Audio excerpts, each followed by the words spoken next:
World Cup ski jumping, just one of the spectacular sights of winter sports.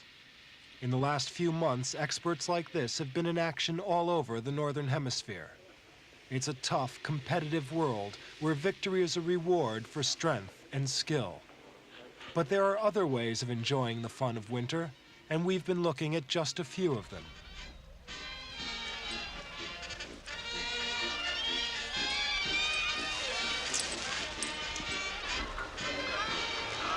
Bavaria plays host to many of the big, serious events, but it's got plenty of snow and ice left over for more relaxed affairs like this, a winter carnival where ordinary people can simply enjoy themselves without risk to life or limb.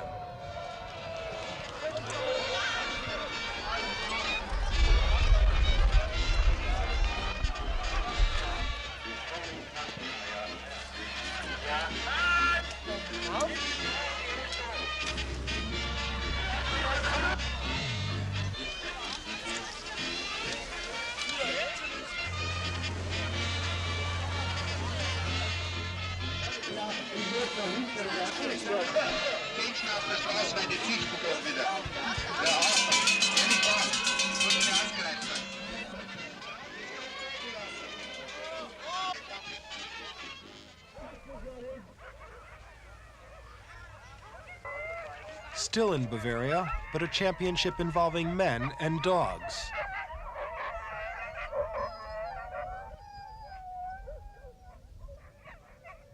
The dogs are huskies and related breeds, the hardy working dogs that have been used so successfully in the freezing conditions of the Arctic and Antarctic.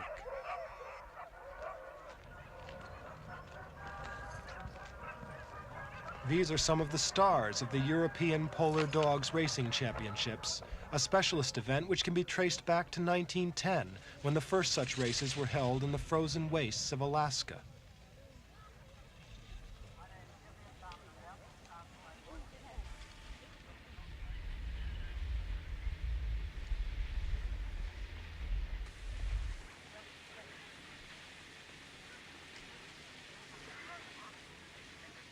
The course runs a distance of 24 kilometers through the Black Forest.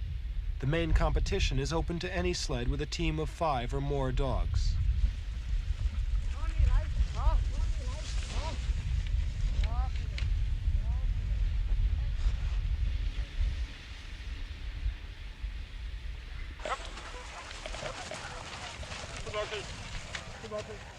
Most high placings went to competitors from Alpine countries, but the main prize went to Van Leeuwen from Holland. Winning speed around 20 miles or 32 kilometers per hour.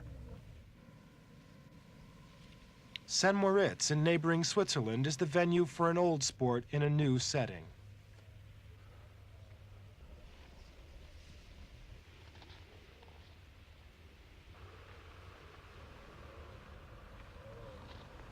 It's a topsy-turvy golf world. The balls are orange and the greens are white. The aim is the same, though, and it's just as difficult.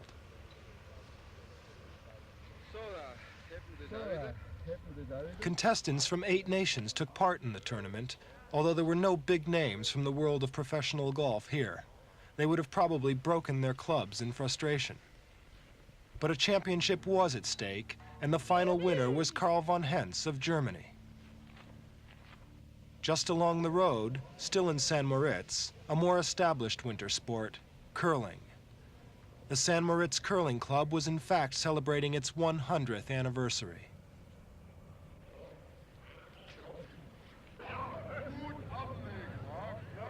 The competition was held against a magnificent background, and after nearly 3 days of curling, 2 Swiss teams, Biel and Tolz, were left to contest the final.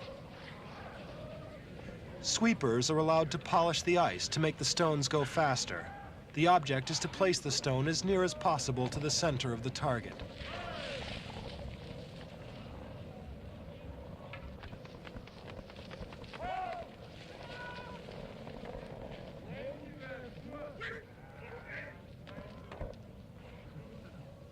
The final winners? Biel, by 19 stones to 3.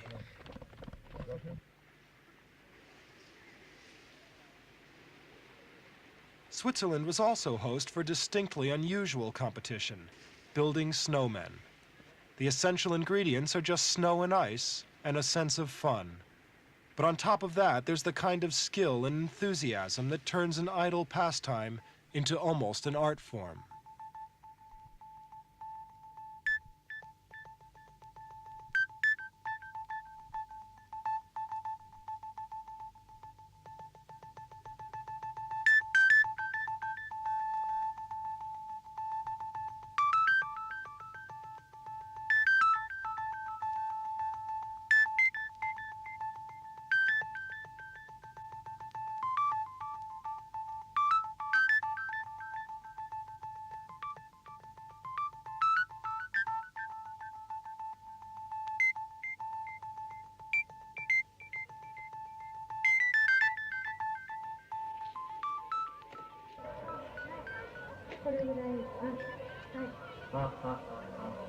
It's in Japan, though, that snow sculpting has reached its highest level.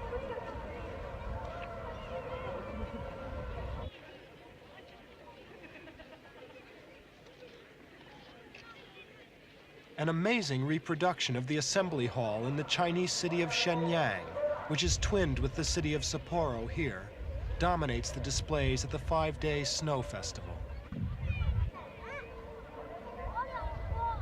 The first snow festival was held here in 1950 with the aim of brightening up what the locals admitted was a long and monotonous winter in Sapporo. Since 1955, the Japanese Army has devoted its manpower and resources to making impressive snow models, many of them for the enjoyment of children.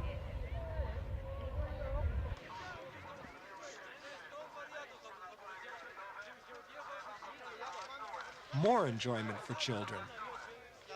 Everyone's preparing for one of the latest trends in winter sports, a trend which is a sharp contrast to the specialized acrobatics of the World Cup skiers and jumpers. In the last few years, there has been a tremendous rise in the popularity of cross-country skiing. It's a mass participation sport for all age groups, and a world championship event that's also a sort of fun run on skis. The Nordic ski marathon is called a loppet, a Swedish word because the original VASA-LOPPET bears the name of a 16th century Swedish nobleman and national hero. We filmed loppet races in Poland, West Germany, and finally the VASA-LOPPET itself, Sweden's biggest national sporting event. But everywhere the principle is the same: sport and fun for all, with taking part just as important as winning.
Nie zdążyli, wszystko to zakładać na start.